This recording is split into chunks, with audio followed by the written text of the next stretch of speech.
우리에게 주시는 하나님의 말씀은 열왕기하 13장 14절에서 21절까지의 말씀입니다. 열왕기하 13장 14절에서 21절까지의 말씀을 교독하시겠습니다. 엘리사가 죽을 병에 들매 이스라엘의 왕 요아스가 그에게로 내려와 자기의 얼굴에 눈물을 흘리며 이르되 내 아버지여 내 아버지여 이스라엘의 병고와 마병이여 하매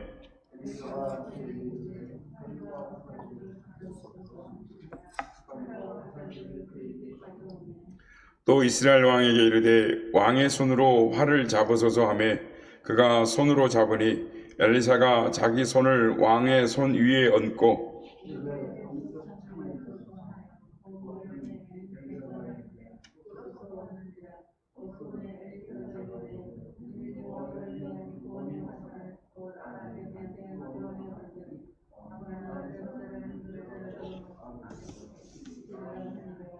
또 이르되 화살들을 집으소서. 곧 집음에 엘리사가 또 이스라엘 왕에게 이르되 땅을 치소서 하는지라. 이에 3번 치고 그친지라.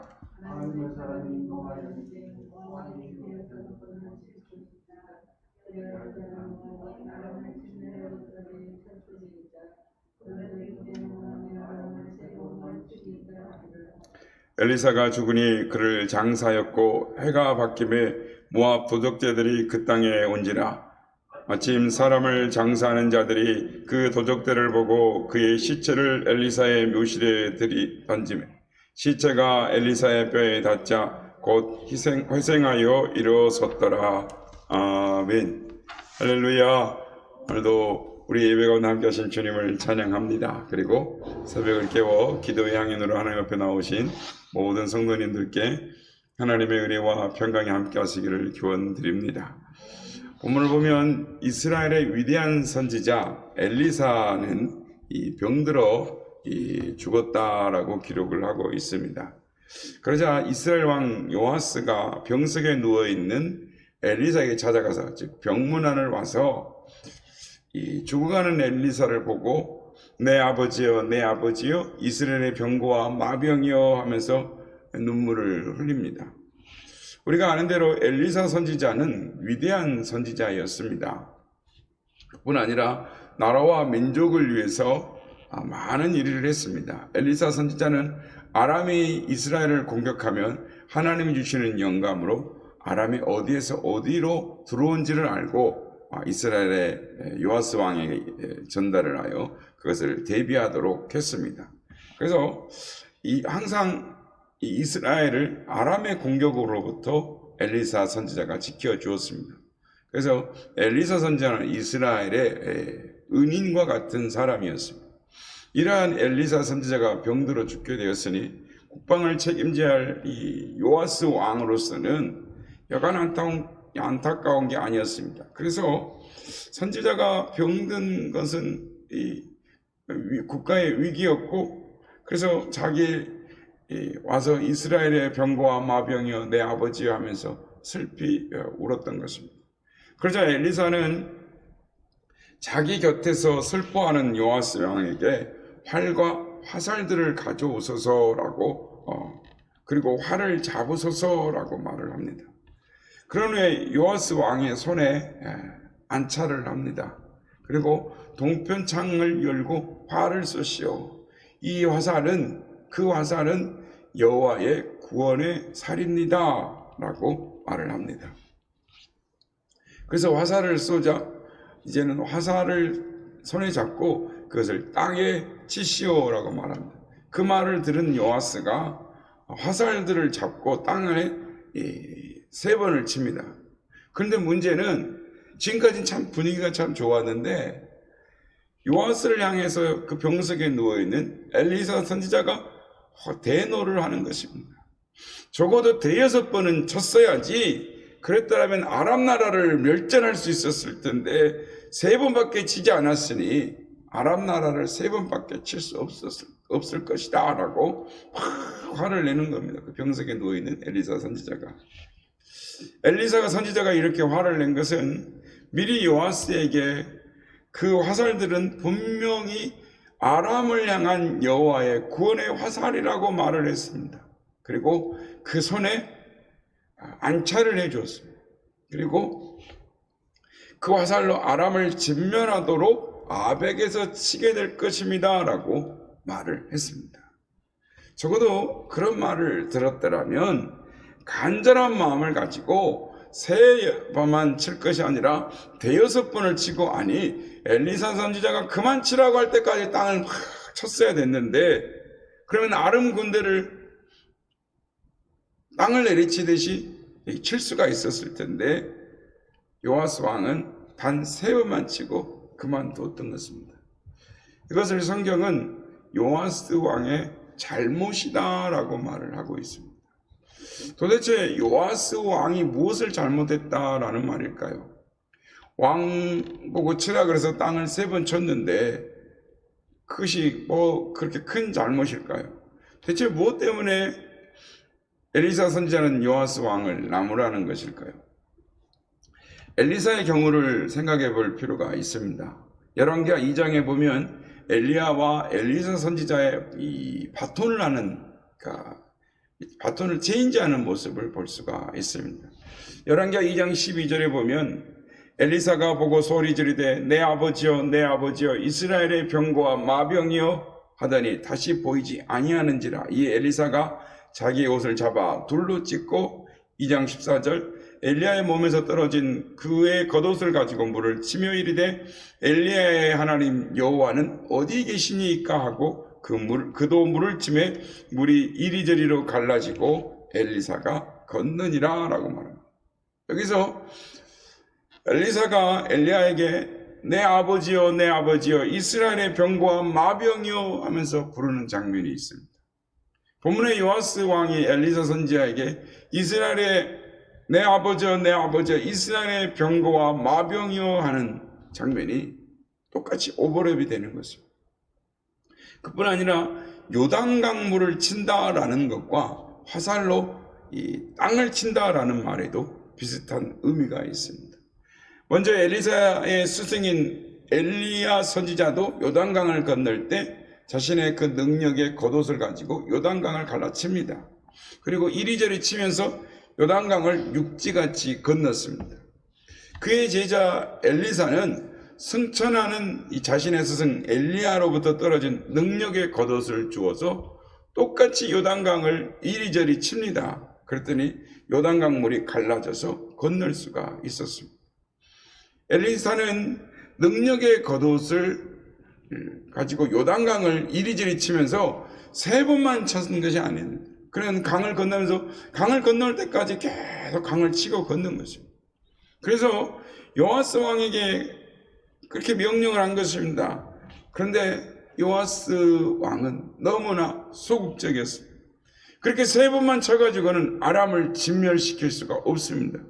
요단강을 건너는데도 그런 열정을 가지고 건널 때까지 요단강을 쳤던 엘리사 선지자가 보았을 때는 세 번만 치고 그걸 그만두니 그것이 그 모습을 보고 엘리사는 안타깝고 분통이 터지는 것입니다. 그게 당연한 것입니다. 엘리사는 한마디로 간절했습니다. 그러나 요아스에게는 간절함이 없었습니다. 엘리사는 적극적이었지만 요아스는 소극적이었습니다. 열심이 없었습니다. 세 번 정도 해보다가 그만두는 소극적인 사람이었다라는 것입니다. 엘리사는 끝까지 적극적으로 했던 사람이었는데 요아스는 너무나 소극적이었기에 요아스를 나무란 것이 당연한 것이었습니다. 오늘 보면 20절에서 21절에 보면 엘리사가 죽으니 그를 장사하였고 해가 바뀜에 모압 도적대들이 그 땅에 온지라.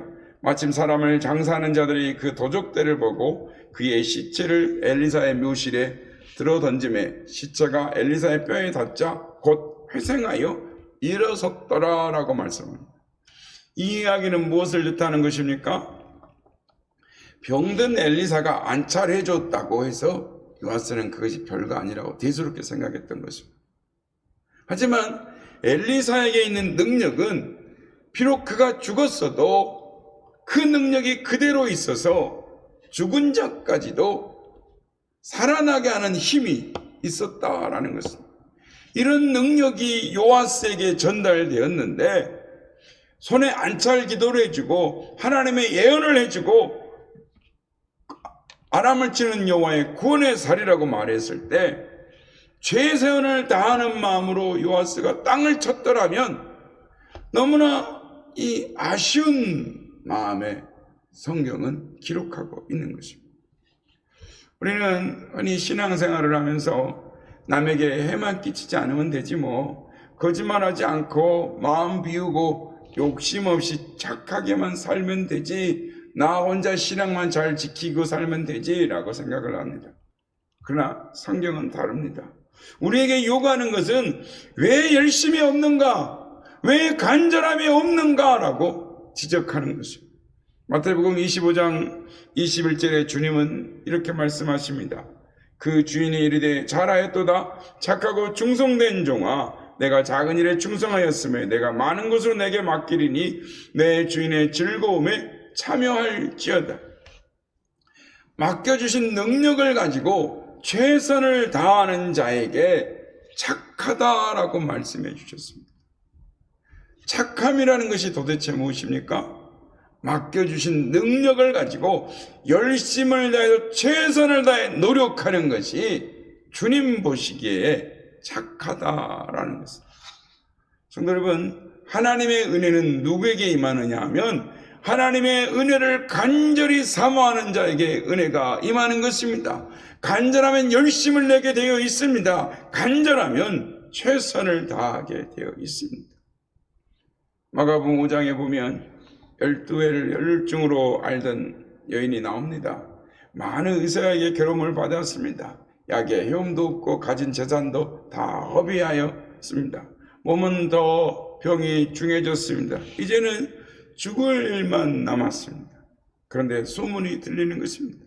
죽은 자를 예수가 살렸다라는 것입니다. 병든 자를 고치는데 못 고치는 질병이 없다라는 것입니다. 손만 대면 다 낫더라는 것입니다. 그런데 이 여인에게 제약이 많았습니다.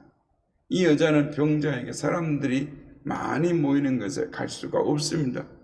그러나 앉아서 죽을 수만은 없는 것입니다. 그녀는 간절합니다. 그래서 열심을 내는 것입니다. 내가 예수님의 옷자락만 만져도 내 병이 나으리라. 그래서 그 수많은 사람들 사이를 비집고 들어가서 예수님 뒤로 가서 옷자락을 가만히 만집니다. 옷자락을 만지는 순간 병의 근원이 나은 것입니다. 주님이 여인을 돌아보고 말씀하십니다. 내 믿음이 너를 낫게 하였다. 여러분, 내 믿음이 너를 낫게 하였다라는 말이 무슨 말입니까? 다른 말로 하면 내 간절함이, 내 열심이 너의 질병을 낫게 하였다라는 말씀인 것입니다. 여러분, 하나님의 은혜는 누가 받습니까? 열심히 있는 자, 간절한 자가 은혜를 받는 것입니다. 요아스가 조금만 더 간절했더라면, 조금만 더 열심을 냈더라면 그는 하나님의 은혜를 풍성히 얻어내는 받는 자가 되었을 것입니다. 이스라엘을 아람의 유업으로부터 건져낼 뿐만 아니라 이스라엘을 평안과 번영으로 이끄는 위대한 왕이 되었을 것입니다. 하나님은 우리에게 말씀하십니다. 에레미야서 29장 13절, 너희가 온 마음으로 나를 구하면 나를 찾을 것이요 나를 만나리라. 잠언 8장 17절, 나를 사랑하는 자가 나의 사랑을 입으며 나를 간절히 찾는 자가 나를 만날 것이니라 라고 말씀을 하는 것입니다. 하나님을 사랑하는 자가 은혜를 입습니다. 하나님을 간절히 찾는 자가 은혜를 입는 것입니다. 말하기는 하나님을 간절히 찾고 구함으로 말미암아 최선을 다함으로 맡겨진 능력을 가지고 주님을 최선을 다하고 찾음으로 말미암아 하나님이 허락하신 은혜를 온전히 풍성하게 누리시는 우리 모두가 다 되시기를 예수님의 이름으로 축복합니다.